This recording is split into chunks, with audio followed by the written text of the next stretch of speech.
창세기 3장 6에서 19절 말씀입니다. 여자가 그 나무를 본즉 먹음직도 하고 보암직도 하고 지혜롭게 할 만큼 탐스럽기도 한 나무인지라. 여자가 그 열매를 따먹고 자기와 함께 있는 남편에게도 주매 그도 먹은지라. 이에 그들의 눈이 밝아져 자기들이 벗은 줄을 알고 무화과 나무 잎을 엮어 치마로 삼았더라. 그들이 그날 바람이 불 때 동산에 거니시는 여호와 하나님의 소리를 듣고 아담과 그의 아내가 여호와 하나님의 낯을 피하여 동산 나무 사이에 숨은지라. 여호와 하나님이 아담을 부르시며 그에게 이르시되 내가 어디 있느냐? 이르되 내가 동산에서 하나님의 소리를 듣고 내가 벗었으므로 두려워하여 숨었나이다. 이르시되 누가 너의 벗었음을 내게 알렸느냐? 내가 내게 먹지 말라 명한 그 나무 열매를 내가 먹었느냐? 아담이 이르되 하나님이 주셔서 나와 함께 있게 하신 여자, 그가 그 나무 열매를 내게 주므로 내가 먹었나이다. 여호와 하나님이 여자에게 이르시되 내가 어찌하여 이렇게 하였느냐? 여자가 이르되 뱀이 나를 꿰므로 내가 먹었나이다. 사랑하는 형제 여러분, 6월 23일 금요일 저녁 목상에 잘 오셨습니다. 진실을 잘 모르면 거짓에 속게 됩니다. 하나님의 말씀이 진실인데 하나님의 말씀을 잘 모르면 마귀가 거짓말을 해도 분별을 못해서 속게 됩니다. 여자는 하나님의 언약을 잘 몰라서 마귀가 거짓말을 하자 속았고 마귀의 말을 믿었습니다. 그런데 하나님과 언약을 체결한 사람은 아담이었죠. 아담은 언약 체결 시점보다 나중에 태어난 자기의 여자에게 언약의 말씀을 잘 가르쳐줘야 할 책임자입니다. 그래서 여자에게 언약을 말해 줬죠. 그러니까 언약을 들은 것이 있으니까 뱀이 여자에게 질문할 때 여자가 대답은 했죠. 부정확한 대답이었지만요. 오늘은 대표자의 책임과 정직성에 대해서 묵상을 해보겠습니다. 여자는 왜 언약을 잘 몰랐을까요? 남자가 잘 말해주지 않았기 때문일까요? 아니면 여자가 잘 듣지 않았기 때문일까요? 우리는 알지 못하지만 추측할 만한 정황이 보입니다. 6절이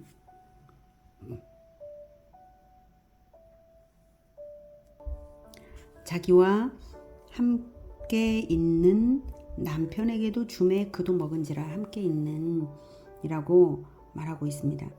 뱀이 여자에게 접근하여 질문을 할 때 남편은 곁에 함께 있었던 것입니다. 처음부터요. 여자가 뱀에게 부정확한 대답을 할 때 곁에 함께 있었는데도 왜 남편이 방임했을까요? 그것은 남편의 속마음에 이미 죄를 선택했기 때문입니다. 남자의 마음에서 이미 하나님의 언약을 어기고자 했기 때문입니다. 그것을 어떻게 알 수 있는가 하면 남자의 행동으로 보아할 수 있습니다. 마음은 행동으로 표출되게 되어 있죠. 뱀이 여자에게 언약을 오해케 하는 질문으로 접근할 때부터 남자의 개입이 가능한 일입니다. 뱀이 질문을 여자를 향해서 질문을 했을지라도 대답을 남자가 했으면 됐죠. 정확한 대답을. 근데 그러지 않았어요. 자, 하나님의 언약을 정확하게 대답해주고 왜 하나님을 오해케 하는 질문을 하냐고 떠나라고 했으면 좋았을 텐데 그러지 않았습니다. 그랬다면 여자가 선악과 언약을 더욱 정확하게 알게 되는 계기가 되었을 것입니다. 설령 여자가 남편이 하는 말을 잘 건성으로 들어서 잘 모르고 있었다 할지라도 이런 기회에 정확하게 알려줄 수 있었는데 그러지 않았습니다. 여자가 부정확한 대답을 했을 때 그때 개입해도 좋았을 것입니다. 여자에게 그게 아니라고 정확한 언약은 이러이러하다고 알려주면 좋았을 텐데요. 그런데 뱀이 이제 본격적으로 거짓말을 할 때 이때야말로 남자가 개입하지 않을 수 없는 타이밍이죠. 왜 거짓말을 하냐고 당장 떠나라고 했어야 하는 것입니다. 이 타이밍에 개입하지 않은 것은 치명적인 잘못입니다. 하나님의 언약을 믿었다면 그럴 수 없는 것이죠. 영생과 죽음이 걸린 문제인데 거짓을 방관하고 있었다는 것은 남자의 마음에 이미 언약을 버린 것임을 알 수가 있습니다. 남자는 무행위의 행위로서 믿음이 없음을 나타낸 것입니다. 이렇게 마음은 행위로 나타나게 되어 있습니다.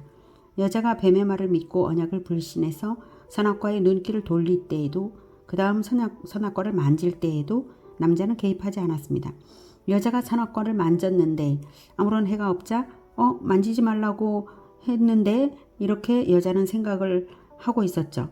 그래서 만져도 괜찮네 이렇게 생각하면서 더욱 하나님의 언약이 불신되었을 것입니다. 그리고는 선악과를 땄습니다. 따도 괜찮네. 선악과를 따는 것도 남자는 가로막지 않았습니다. 무행위의 행위로서 남자는 선악과를 따도 좋다고 말하는 것이나 다름없죠. 그리고 마침내는 선악과를 먹는 순간에도 중단시키지 않았고요. 여자가 먹으라고 주는 것을 아무 저항 없이 받아 먹었습니다. 결정적으로 받아 먹었다는 것은 여자가 먹었고 그래도 몸이 죽지 않는 것을 보고는 확정적으로 남자도 하나님을 불신했기 때문에 먹은 것이죠. 하나님을 신뢰했다면 끝까지 신뢰했다면 그걸 먹을 리가 없지 않습니까? 남자가 언약 체결의 당사자이면서도 자기가 아무 저항 없이 선악과를 먹은 것입니다.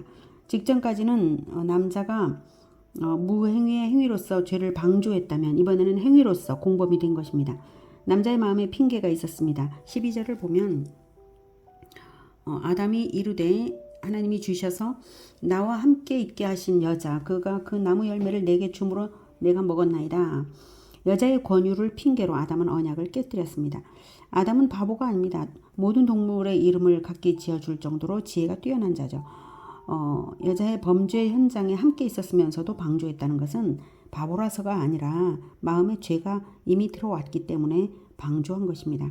성경은 첫 범죄자의 이름을 하와라고 하지 않고 아담이라고 말합니다. 그것은 죄는 마음에서부터 이미 시작되고 아담이 마음에서 이미 범죄를 가졌기 때문이고 아담은 대표자로서 하와의 범죄에 책임이 있고 함께 범죄에 가담되고 있었기 때문입니다.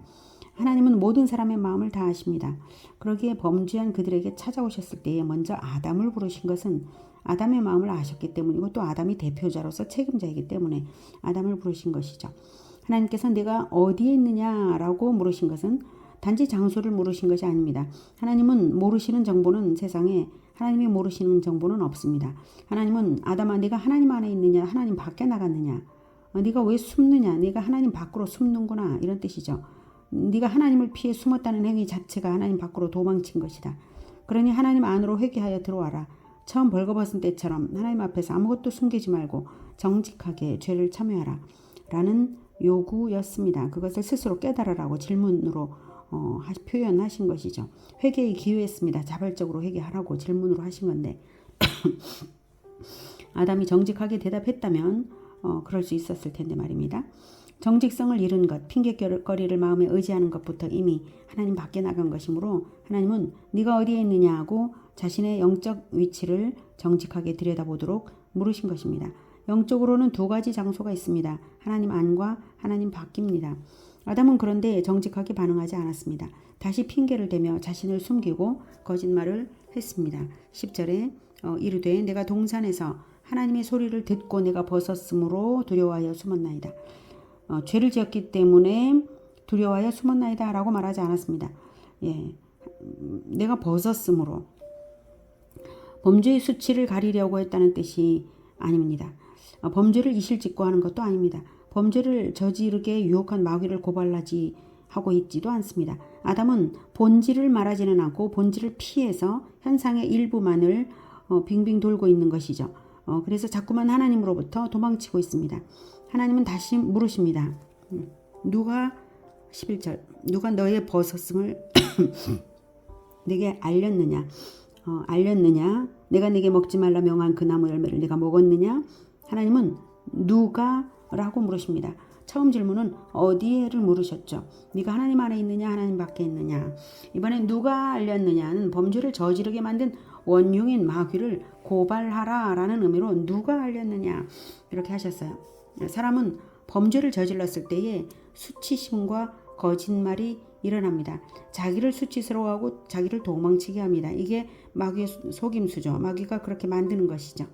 그러느라 완전히 속아서 그렇게 하느라 정작 미워해야 할 마귀를 미워하지 못합니다. 마귀를 대적하지 못합니다. 그게 마귀의 간교한 술책입니다. 사실 마귀를 대적하는 일은 범죄가 저질러지기 전에 아담이 실행했어야 합니다. 그러려면 언약을 굳게 붙잡고 있었어야 했습니다. 그런데 그러지 못했고 이제 모든 것이 어긋나고 말았고 한없이 자기를 숨기려고만 하고 있는데요. 그래서 마귀를 대적하지 못하고 그러고 있습니다. 아담의 대답은 계속 어긋납니다. 가만히 보면 여자에게만 화살 끝을 돌린 것이 아닙니다. 하나님께 돌린 것이죠. 하나님이 주셔서 나와 함께 있게 하신 여자가 라고 하나님을 탓합니다. 결국 언약 파기의 원인 책임을 언약의 상대편인 하나님에게로 돌린 것입니다. 하나님은 그래서 여자에게 물으십니다. 네가 어찌하여 이렇게 하였느냐. 여자가 만약 자기 남편의 방식대로 대답을 했다면 어떻게 대답했을까요? 하나님이 나에게 책임자로 권위를 주어서 세우신 남자, 그가 나에게 언약을 제대로 말해주지 않았고 내가 뱀의 질문에 잘못 대답할 때에도 교정해주지 않았고 내가 선악과를 먹고 싶어서 볼 때도 만질 때에도 내가 선악과를 딸 때조차도 중단시키지 않았고 내가 드디어 먹을 때는 먹지 말라고 말해주지도 않았고 내가 먹으라고 줬을 때 그가 먹었습니다. 이렇게 대답할 수도 있었습니다. 그러나 그렇게 대답하지 않았죠. 그것은 진실처럼 느껴지는 자기 도피의 거짓말들이기 때문이죠. 자, 하와는 미워해야 할 대적이 누구인지 알았습니다. 그래서 뱀이 나를 꿰물어 내가 먹었나이다 라고 대답했습니다. 뱀을 고발한 것이고 자기 죄를 실토한 것이고 남편의 잘못은 언급하지 않았습니다. 자, 오늘은 대표자의 책임과 정직성에 대해 초점을 맞추고자 합니다. 성경은 인류의 두 대표자를 말해줍니다. 인류 최초의 조상인 아담과 또 다른 한 사람은 그리스도입니다. 그리스도가 왜 대표가 될까요? 인류의 죄를 자기 생명으로 대가를 치르고 자기 안에서 모든 사람을 거듭나게 했기 때문에 새로 태어나는 영적 출생자들의 대표가 되는 것입니다. 영생을 가진 자들, 부활이 보장된 자들, 구원을 받은 자들, 그런 구원을 받은 새로운 인류, 그들의 대표가 되는 것입니다. 고린도전서 15장 22절에서는 아담 안에서 모든 사람이 죽은 것 같이 그리스도 안에서 모든 사람이 삶을 얻으리라 라고 말하고 있고요. 로마서 5장 12절은 그러므로 한 사람으로 말미암아 죄가 세상에 들어오고 죄로 말미암아 사망이 들어왔나니 이와 같이 모든 사람이 죄를 지었으므로 사망이 모든 사람에게 이르렀느니라 이렇게 말하고 있습니다.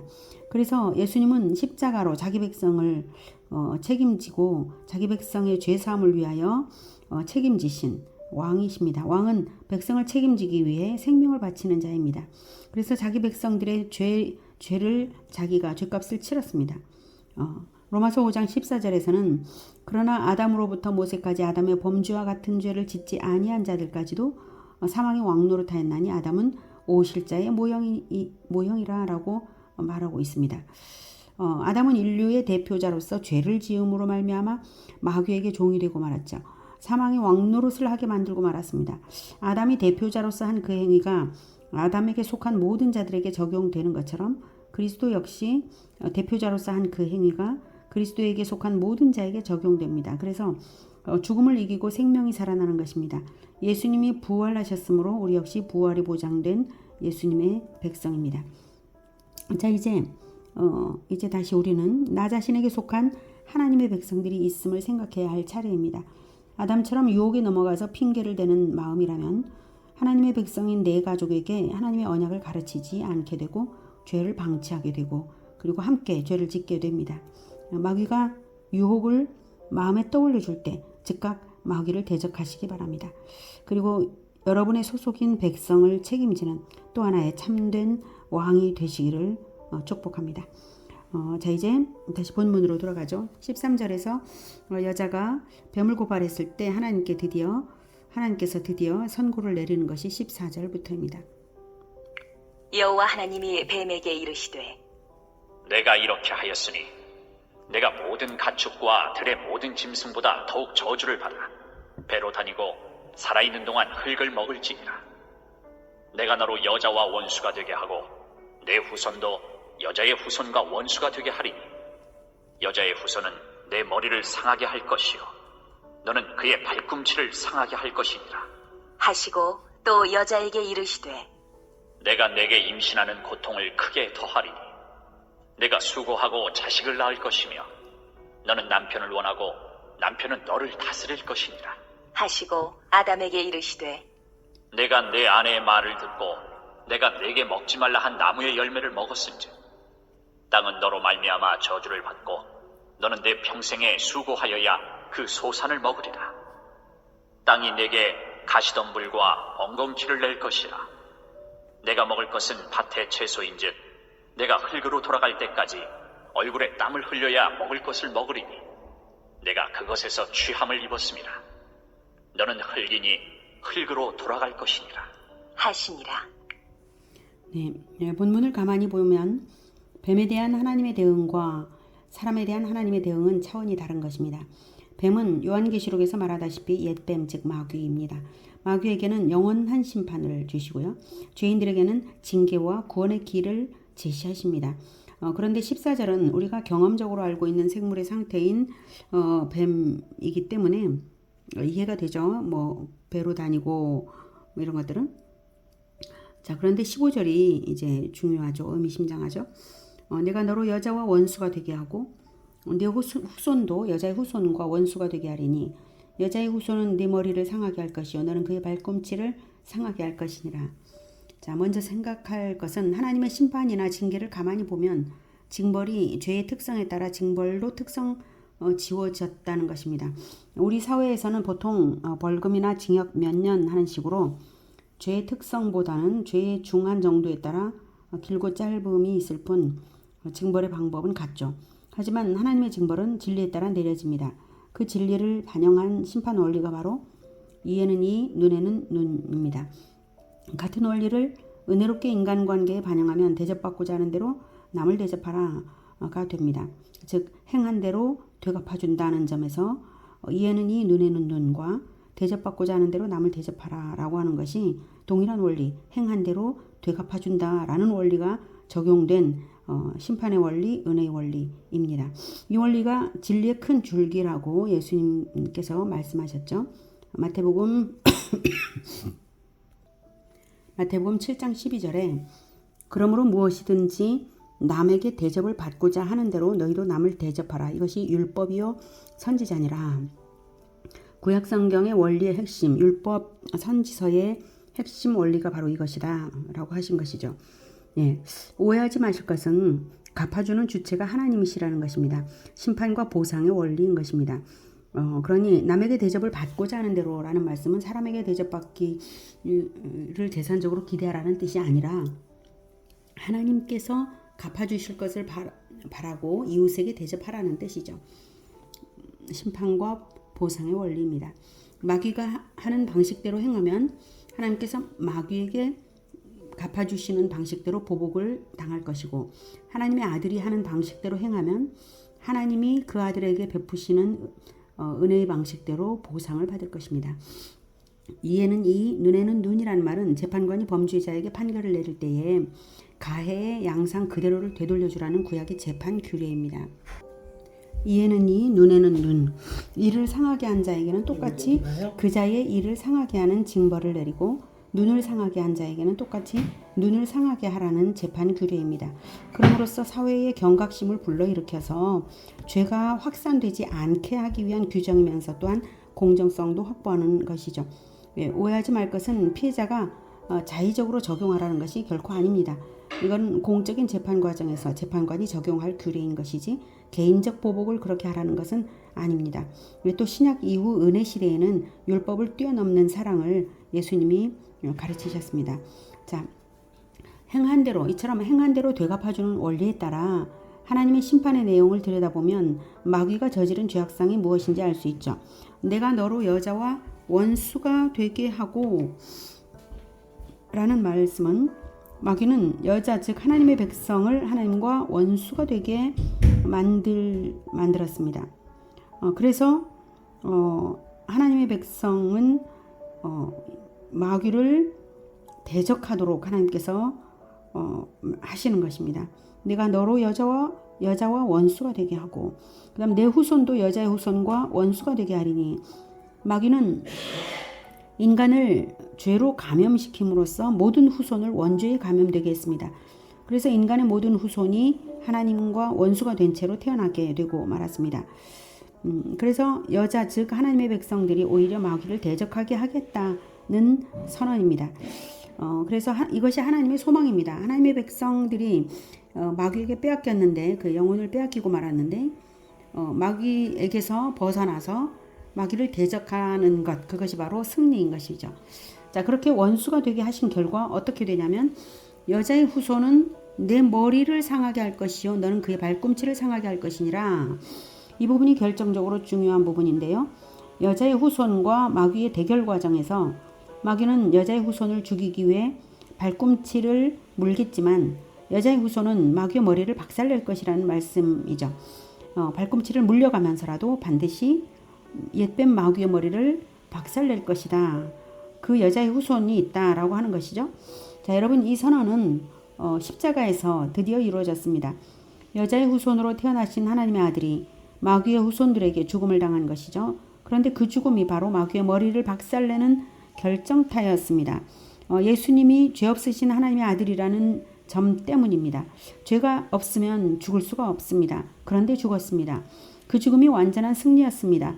예수님이 자신의 생명을 하나님께 올려드렸기 때문에 하나님께서 그 생명을 제물로 받으신 것이죠. 십자가에서 기도하셨죠. 죄인들을 용서해달라고. 저들은 자기들이 하는 것을 알지 못합니다. 저들을 사하여 주옵소서. 기도하신 대로 하나님께서 그 생명을 대속제물로 받으셨기 때문에 죄는 없는데도 죽으실 수 있었고, 그리고 하나님께서 그 기도를, 그 제물을 받으셨기 때문에 그 기도를 들으시사 예수님 안으로 소속해 들어오는 모든 죄인들을 용서하시고 죄를 사하시는 것입니다. 그리고 자기 자녀 삼아주시고 백성 삼아주시죠. 그래서 예수님으로 인해 용서받은 사람들은 하나님께서 자기에게 행하신 방식대로 하나님께 되갚아드리기 위해, 예수님께서 자기에게 행하신 방식대로 되갚아드리기 위해 용서를 하게 됩니다. 형제를 용서하는 자가 됩니다. 이제 마귀는 죄 없는 하나님의 아들을 죽였으므로 모든 죄악의 심판을 영원히 받게 되었습니다. 마귀의 운명은 결정되었습니다. 마귀의 머리는 이미 박살났으므로 마귀가 하는 짓은 머리 잘린 뱀의 꼬리가 잠시 꼬물거리는 수준에 지나지 않습니다. 예수님을 믿는 자들은 예수님의 이름으로 마귀를 간단하게 이깁니다. 언제든지 마귀가 나쁜 생각을 떠올려 줄 때에 마귀를 예수님의 이름으로 떠나라고 마귀에게 명령해 주십시오. 예수님의 제자들이 부르는 예수님의 이름 앞에서는 마귀가 꼼짝없이 도망칩니다. 예수님의 십자가의 죽음으로 모든 것이 선명해졌습니다. 예수님을 따르는 자들에게는 예수님과 동일하게 부활과 영원한 승리와 보상이 예정되었고, 예수님을 박해하는 자들은 마귀의 운명과 동일하게 될 것이 예정되었습니다. 대립각은 아주 분명합니다. 중간은 없습니다. 여자의 후손을 따라 마귀를 대적하는 자들이 하나님의 백성입니다. 하나님은 그것을 원하신 것입니다. 내가 너로 여자와 원수가 되게 하고 내 후손도 여자의 후손과 원수가 되게 하리니, 하나님의 백성들이 원수 마귀를 대적하고 하나님 편에 분명히 서는 것, 바로 그것을 하나님은 원하십니다. 하나님의 심판도 선명할 것입니다. 마귀와 동일한 운명이냐, 예수님과 동일한 영광이냐, 이것입니다. 여자의 후손이 너의 머리를 밟으리라. 하나님이 마귀에게 선포하신 이 선언은 우리 죄인들에게는 구원을 주시는 놀라운 은혜의 말씀입니다. 하나님은 자기 아들을 우리 죄인들에게 주시기 위해 행한 대로 되갚아 주시는 원리대로 외아들을 제물로 바쳐드리는 제사를 먼저 받으셔야 했습니다. 그 제사가 바로 이삭을 올려드린 아브라함의 제사죠. 물론 하나님은 이삭 대신에 실제로는 어린 양으로 번제를 받으셨지만 하나님의 마음은 아브라함의 순종에 만족하셔서 같은 방식으로 인류에게 자기 아들을 선물로 주셨습니다. 자기 아들의 생명을 우리 죄인들을 위해서 제물로 내어주신 것입니다. 하나님의 진리는 우리에게 이런 메시지를 주십니다. 마귀의 방식대로 하면 마귀에게 하는 방식대로 갚아주마. 예수의 방식대로 하면 예수에게 주는 방식대로 보상을 주마. 어느 방식대로 살겠느냐? 이렇게 하고 계십니다. 이것이 하나님의 메시지입니다. 어느 편을 선택하시겠습니까? 우리는 오직 예수님의 방식대로 따르는 예수 제자들입니다. 할렐루야. 기도하겠습니다. 하나님, 우리에게 여자의 후손, 하나님의 아들 독생자를 여자의 후손으로 보내주시고 옛뱀 마귀의 머리를 상하게 하여 주시고, 그래서 우리가 예수님의 보혈로 기도할 때마다 우리를 속이는 옛뱀 마귀의 머리가 완전히 박살나는 줄을 믿습니다. 하나님, 우리는 언제까지나 예수님 편이고 원수 마귀를 대적하면서 끝까지 승리하겠습니다. 결코 속지 않고 오직 예수님의 방식대로 끝까지 갈 수 있게 주님 도와주시옵소서.